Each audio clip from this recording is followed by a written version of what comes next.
Welcome to Patriot TV. I'm your host, Janet Palumbi. I invite you to join me today as we discuss news and current events, local and worldwide, all from a faith-based perspective. Now, there is so much division in America and in the church today. Much of it is understandable. I personally am shocked and appalled at the moral degradation of America and the church and the speed in which it is happening. I've done several recent episodes highlighting some of the immorality and lack of standing from the church in the face of evil. But on today's show, I am not going to give evil top billing. I have as a guest in the studio today, Matthias. I'm going to ask you to say your full name correctly because I can say Matthias, and that's correct, right? Yeah. But I can't say your last name, so go ahead. Yeah, I guess it's quite a mouthful for most of Americans, but it's Uppsal Engen. It sounds really cool. Yeah, so Matthias Uppsal Engen. So yeah, it's Matthias Uppsal Engen. Yeah, very good. Very cool. Yeah. Okay, well, you and I had coffee last week, and I learned a lot about you and your country, and its culture, and why you're here in America. My takeaway from our conversation that we had last week was that I think people might get along a lot better in the world if we get to know and understand a little bit of each other's history and background. I think that's where and how we are raised that defines us. So you're from Norway, and you shared with me some of the things in your country that are similar to America and also some of the differences from America. Norway is a beautiful country, correct? It is, yeah. Okay, I want to start by letting our audience see a little bit of the beauty of Norway. So we're going to play a little video that shows some of the beauty of your country.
By sharing some of the similarities and some of the differences between our two countries. Wow. Well, it's you have big differences and then you have small differences. I kind of like to see the funny small differences. Of course, you have things like the gun culture in the US and Norway is quite different. Okay. Even though you have a lot of guns in Norway, you don't see them out on the streets, and you don't see them walking around with guns. And you don't have open carry. If you had open carry, like if someone had open carry in Bergen where I live, you would have the police on your door. Okay. Pretty quick. Okay. Yeah. Okay. But you mentioned movies. You like American movies in Norway? Yeah. Like it's funny because like almost all of our like movies and TV shows come from the US. Okay. So I feel I know a lot about your culture through movies and series. Okay. But you don't know a lot about Norwegian culture. No. And I don't know. I guess. Or are a lot of your movies in Norwegian? Yeah, most of them. And you understand English, so you would watch our movies, but we Yeah. probably wouldn't watch yours because we can't speak your language. Yeah, a lot of times Spanish movies will pop up on like Netflix, and I'm like, I can't watch that. I don't understand Spanish. Yeah, I can. It's not the biggest language in the world. Yeah. So, Yeah. Okay. Yeah. You're a college student in Norway working towards a master's degree in social anthropology. Okay, that's a mouthful. Yeah. What is social anthropology, and Yeah. what do you plan to do with that degree? Well, social anthropology is a social science that focuses on culture and cultural differences, and try to see how people live their lives and how people live their social lives, and how you can compare different cultures, Okay. and also how why people live their lives, how people live their lives, and you try to see how different things make up the fabric of what we call culture and the life, social life. Okay. So yeah, What do you plan to do with that degree? I have a bachelor's degree, and now I have almost a master's degree. I think you told me 1 year yet you have to go. Yeah, 1 year left with a master's degree. So And this is the final project that you're doing before you get your master's. Okay. yeah, correct. You came to America to study specifically Christian nationalism, correct? Yeah. Now, some Americans consider that a negative term, but many in our country would agree that Christian nationalism stands for love of God and country. Now, my understanding of your country is that the term nationalism has a little bit more of a negative connotation in Europe. Why is that? I guess it's not just negative, but I think it's kind of maybe comes from the World Wars and the Cold War and everything that has to do with that, and the history of occupation. And also you see a lot of organizations like neo-Nazis using the term nationalism. Okay. And you see people who use the term "I'm a nationalist," some in many cases are from a environment that's not entirely positive. So that's more of a violent connotation to it. Yeah. Okay. More of a violent connotation, also from a more extremist point of view. Okay. And that's probably one of the reasons why nationalism has gotten a bad reputation in Norway. And Okay. Not even Norway. Also, if you travel to other Western European countries, nationalism and being overly proud of being nationalistic, or fronting your own nationalism over other nationalisms. It's often poorly viewed. Yeah. Okay. Yeah, you mentioned Norwegians have a stronger trust in government, and we in America, we have quite the opposite. We have a love for freedom and believe that those in government should work for us. And many Americans actually have very little trust in our government. Yeah. So very different. That's a big difference in our countries. That's a big difference, yeah. Okay. Why did you choose America, and specifically East Tennessee and Patriot Church, to do your project? Yeah, I've never been to the US before I went on this project, and when you grow up and you see a lot of movies about America, and you see a lot of America is such a huge country, and you've always been interested in the history of the country and the culture. So I was very curious to see it for myself. Okay.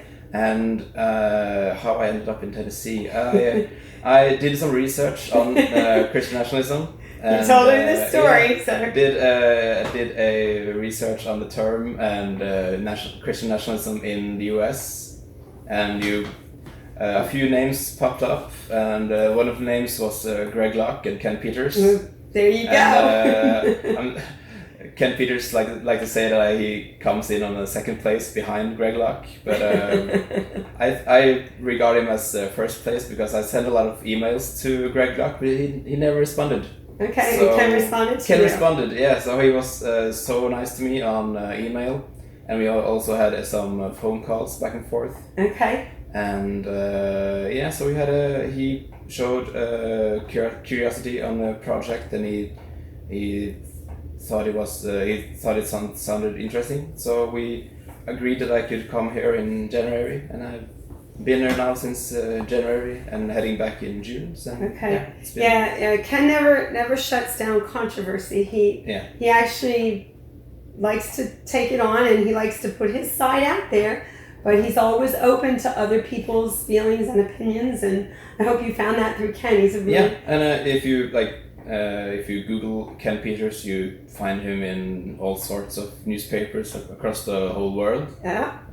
All the way I think from... he's been in Rolling Stone. Yeah, Rolling Stones, BBC, all of the biggest news networks, and also on YouTube. He's everywhere. So yeah, that's interesting. He's making a name for himself. Did you know who he was before you decided to do this project? I did not know who he was before, but when I got into the topic of Christian nationalism and you discovered him. Yeah, I discovered him. Yeah. Okay, well, you've spent a lot of time with his family, I think, since you've been here. And they have been so nice to me. They are lovely people, and they're taking so good care of me. That's good. We want you to go home with a good experience here. Yeah. So, I think you mentioned to me that your faith is state church, Lutheranism, the theology of Martin Luther, who was a 16th century German monk who launched the Protestant Reformation. So tell us a little bit about faith and religion in Norway and how it might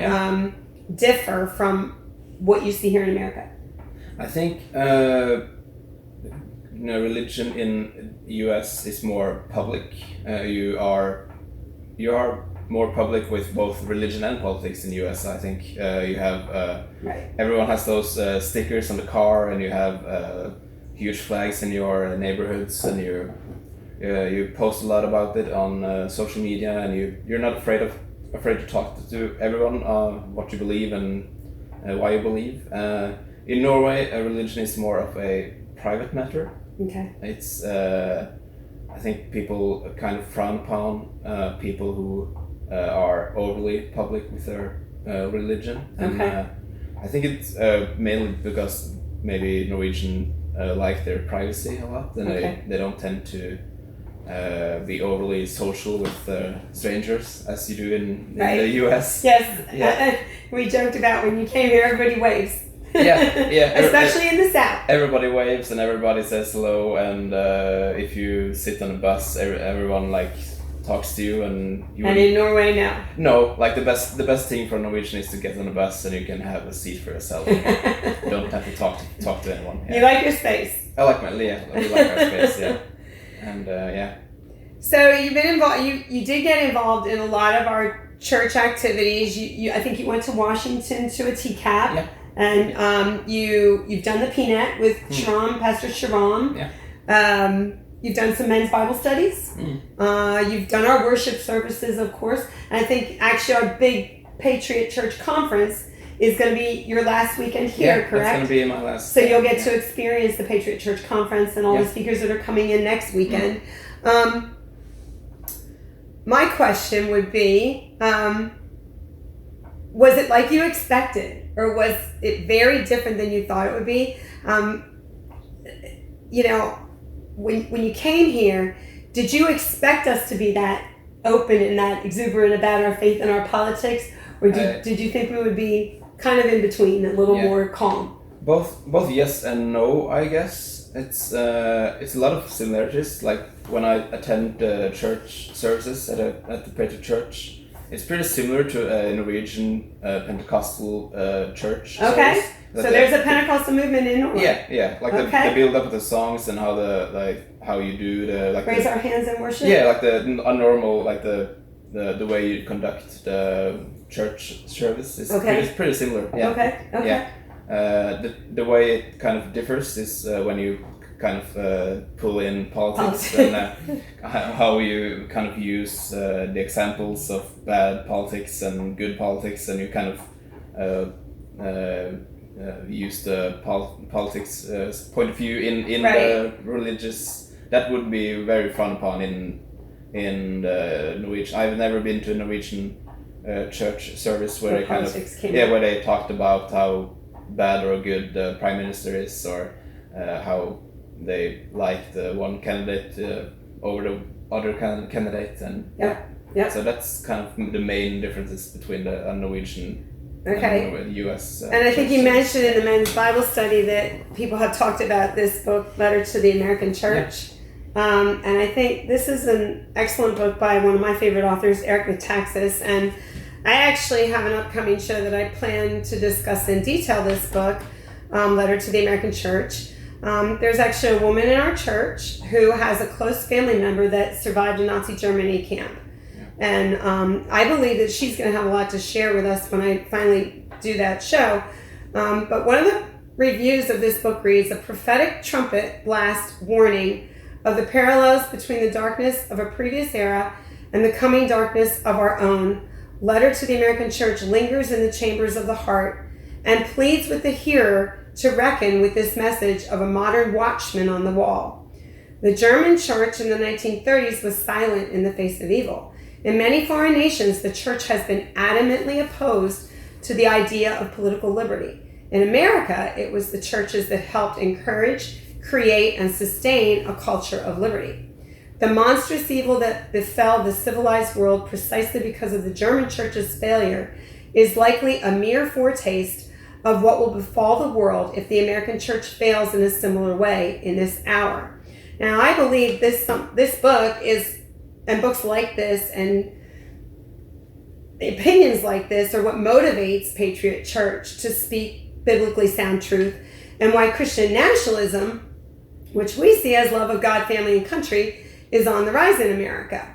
Eric Metaxas writes, if God has chosen America and the American church to stand against the evils and deceptions of this present darkness, we had better be sure we understand what is required of us and had better make sure we do all that is possible to fulfill our cause.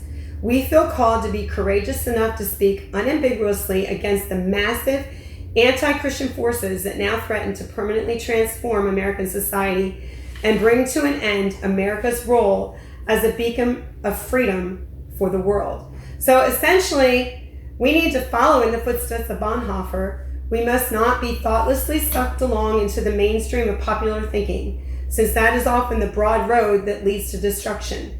No one understood this and lived it out better than Dietrich Bonhoeffer. So I think that this is the kind of thing that is where America comes from when we talk about Christian nationalism. And this is why some of our churches have become more bold in speaking out politically because of what did happen in Nazi Germany. I think it was only 30% of the state church that sided with the Jews. And Nazi Germany was a terrible thing that happened. And I think that's why we're so bold here. But I get the differences in your country. Your country is a peaceful country and a private country, and you don't see some of the things that we're dealing with in America. I think we're seeing a fall in America and a total turnaround of the freedom and the liberty that we've experienced for so long. And I think we felt so much of it even during the pandemic that, we were told what to do and we were told that we weren't essential. And yet, the strip club up the street was essential. And I think we felt that really deeply as Americans and in the church. So very different. Yeah. But let's talk a little bit about some of the basic cultural differences in your country. You mentioned the military. Yeah. What is your requirement in your country for the military? The requirement? It's like you have to do 1 year of military service. It is men and women? Men and women, At what age? It's usually around when people are finished with high school. So it's around 18, 19, 20 years old. Yeah. Okay, so everyone that graduates high school in your country does 1 year in the military. Yeah, not everyone. You can skip it if you have medical reasons or you have educational reasons. Okay. If you are a pacifist or any other reason, so it's not a. Okay. Yeah. Okay, that's interesting. Yeah. But a lot of people do. Yeah. Okay, that's a big difference. Yeah. Language. How do you know English? Yeah, like we start to learn English around the 3rd or 4th year at school. Okay. So yeah, it's pretty common to learn English. Like we are only 5 million people in the world who speaks Norwegian, so you don't get that far with only having Norwegian. So a lot of people learn English, and then a lot of people learn either French, Spanish, or German in high school. Okay. So do you mostly speak Norwegian in your country, or do you practice English too? Because you speak really well. Oh, thank you. We mainly speak English. No, mainly speak Norwegian. Yeah, it's I never speak English. You speak it well for not practicing on on a daily basis. It was pretty rustic when I first came here. Did you brush up on it before you came here? Yeah, try to. Yeah. But I think it kind of, you see a lot of English movies, TV series, games. A lot of it's on English, so you try to maintain it that way. But it's a challenging language. We have a lot of double meanings for our words. Yeah, and it also, with all the vocabularies are getting bigger when I lived there for some months now, and so the vocabulary's getting bigger for me too in my own country right now. I never heard of it. I don't understand what any of them mean. We keep adding to our language. And I have classmates in my class that are in like have to learn French or have to learn Asian languages. So I can't complain of speaking English. So okay, you do have free healthcare. You have socialized healthcare in your country. Yeah, we have Okay. Yeah. And your food. We talked a little bit about your food. Yeah. How did you find that? I think you spent a lot of time eating fast food. Yeah. With our pastor. Yeah. And Hispanic, right? They eat a lot of fast food. That's dangerous right there. The Sundays after church. You don't eat as much fast food in your country. I try not to, but it's easier to avoid in Norway. Have you gotten to taste any good old Southern barbecue while you were here? Oh, it's so good. It's so good. We have good barbecue, don't we? That was one of the main concerns of my wife when I had to spend 5 months in the US. She's a bit worried of what a man she's gonna get when I get home. Yeah. So hopefully I'm not that bigger when I get home. I didn't know you before, but you don't look like you've gained a ton of weight since you've been here. Hopefully not. Yeah. Your bordering country. What are your relationships like with your bordering countries? Yeah, we have. It's mainly Denmark, which with not a direct border, but it's a short boat trip down to Denmark. Okay. So that's one of the most visited countries during the summer, and then we have Sweden. Okay. Which is kind of we have like a small big brother, small little brother relationship with Sweden. Okay. And then it's Finland and Russia up in the north. And Russia, you have good relationship with Russia or no? I guess it's today it's kind of both, not really good, not really bad. It kind of balances between good and bad. Okay. I guess it's a difficult. It can be strained at times. Yeah, it's difficult because we're part of NATO, we're ally of the US, and we have American bases in Norway. Right. And at the same time, you have to balance the power of Russia and try to stabilize it up there. So yeah. But for the most part, you have pretty good relationships. Most part it's good relationships, cool. And it is an open border, so you can travel back and forth. Yeah. Open border. Yeah, open border. Okay. Yeah. Okay. So we talked a little bit about manhood and motherhood. Those are big, important. Manhood is a big important. One of the topics of social anthropology is to view different topics of what is manhood, what is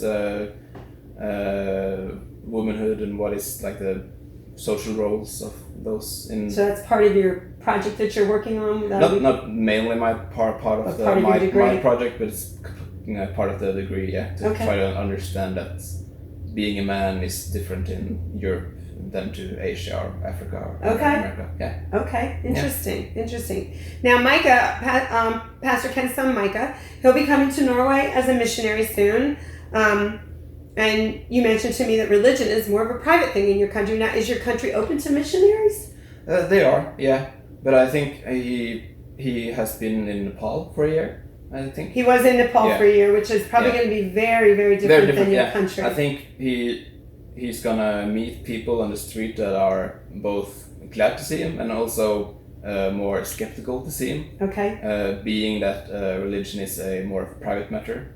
So a lot of people would be more negative to people actively talking to them on the street about religion and what do you believe, and you want to hear what I believe, and so a large percentage of your country is Protestant, correct? But also a growing percentage is atheists. Oh, so it's so it's gonna meet. I think it's gonna meet more of a pushback. Pushback, yeah.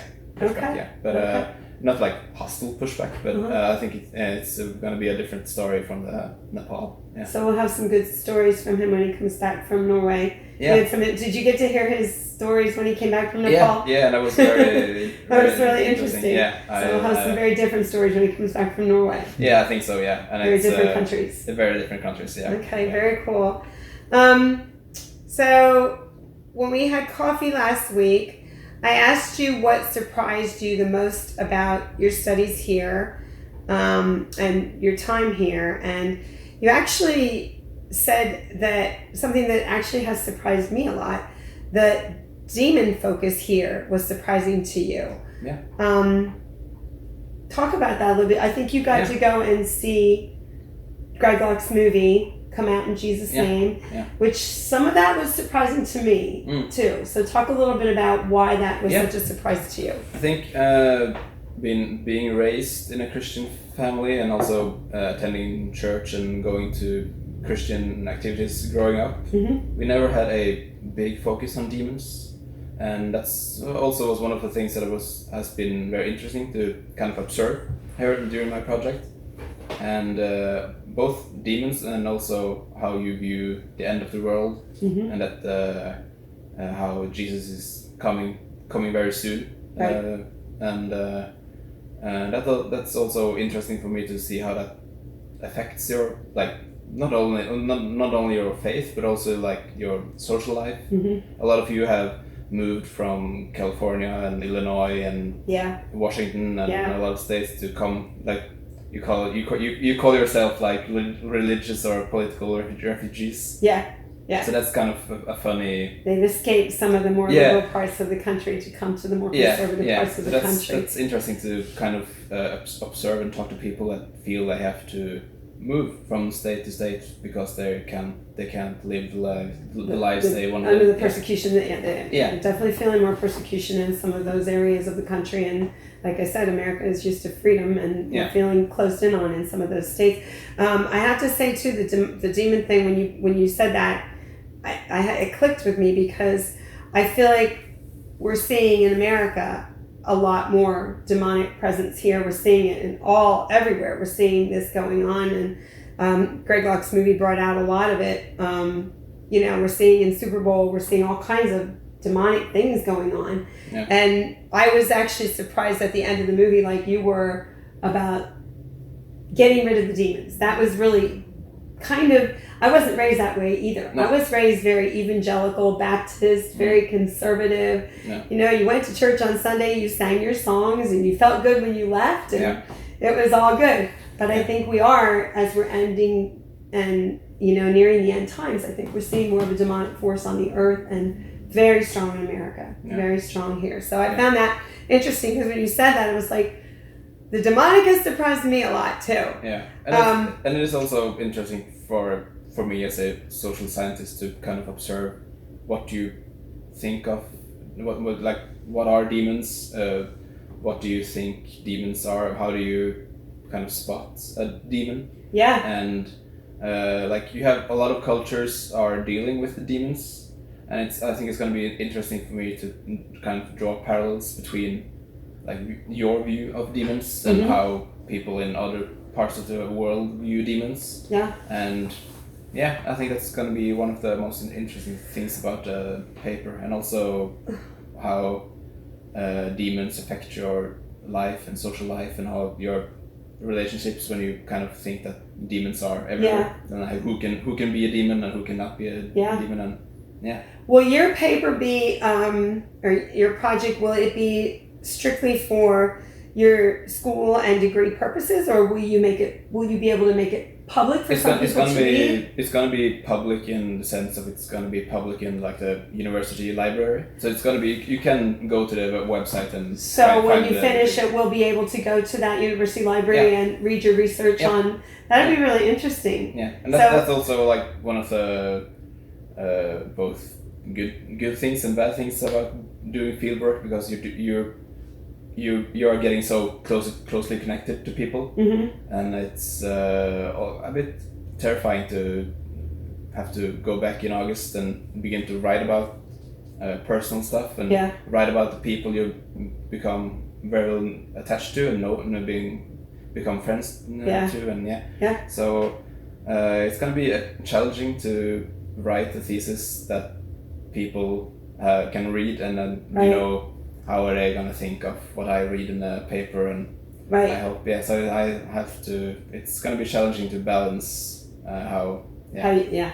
Because I don't want to experience that people are gonna be misrepresented or Right. feeling that that this is not true, or so Right. It's, Right. one of the challenges of being an anthropologist in the field. Yeah. Okay. Trying to represent your empirical data in a respectful manner. Interesting, but we'll be able to access that at some point at your college library. Okay, that'll be interesting to read, and you'll be truthful, I'm sure. So that's all that matters.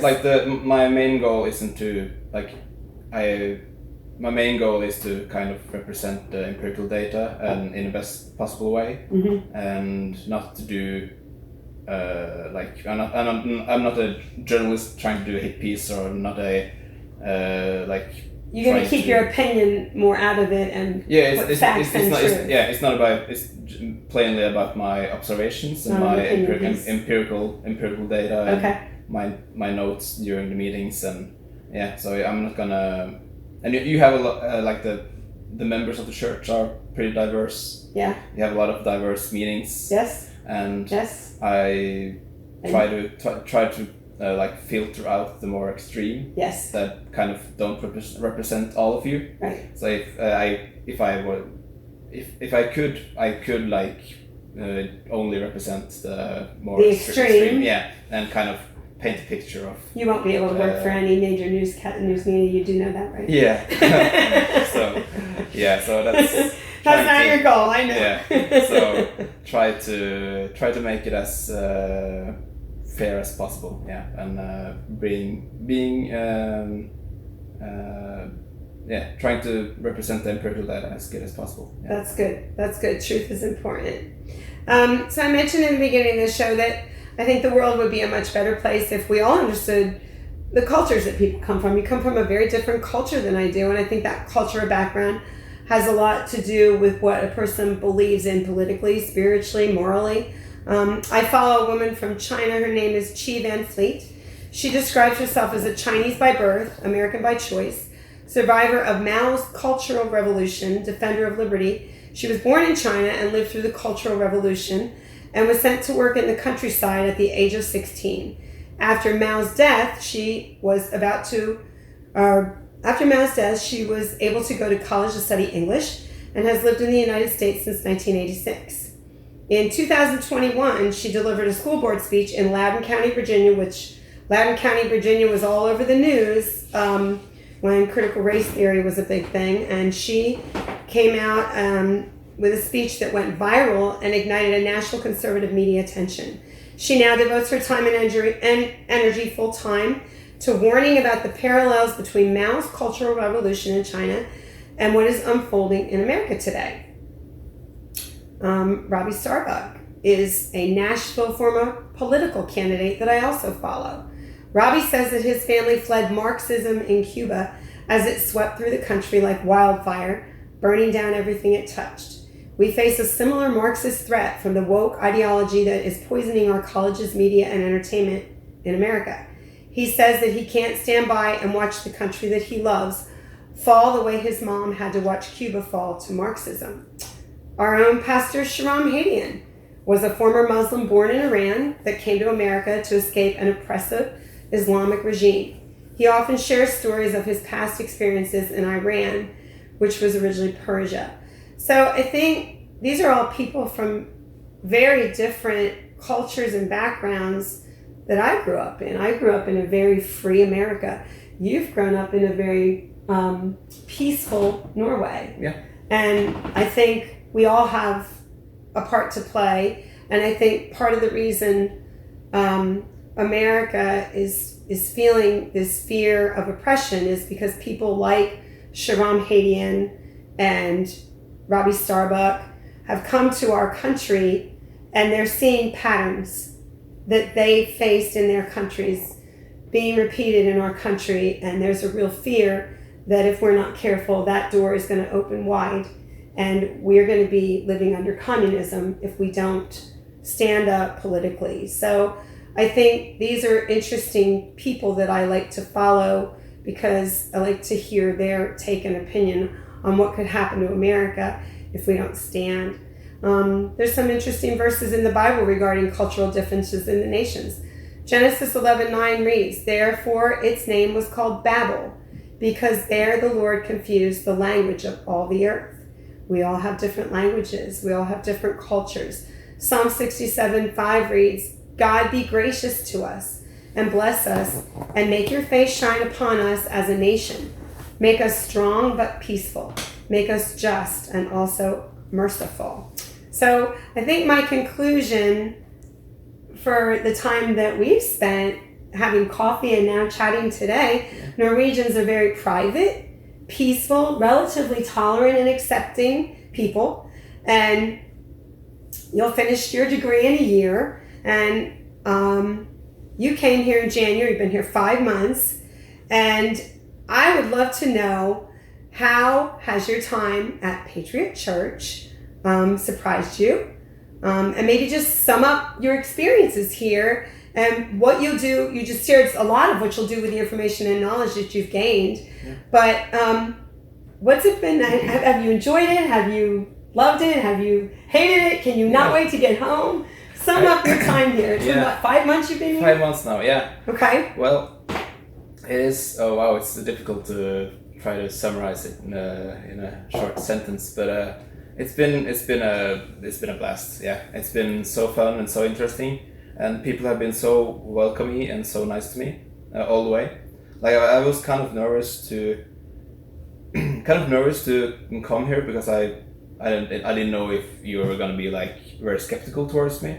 I know that you're kind of skeptical to newspapers and journalists and the media, so I was kind of nervous to how people were gonna be towards me when I came in the church, the first service, with my notebook and my pen and what is he writing? What is he doing? Yes, sitting there and taking notes, and so I just had to be upfront with people and trying to be as honest as possible to what I'm doing here, and I'm not a journalist. I'm trying to do a social science project, and I think you were very well received, haven't you been? Yeah, and people like I said, people have been incredibly welcoming and been taking me into their homes, and I've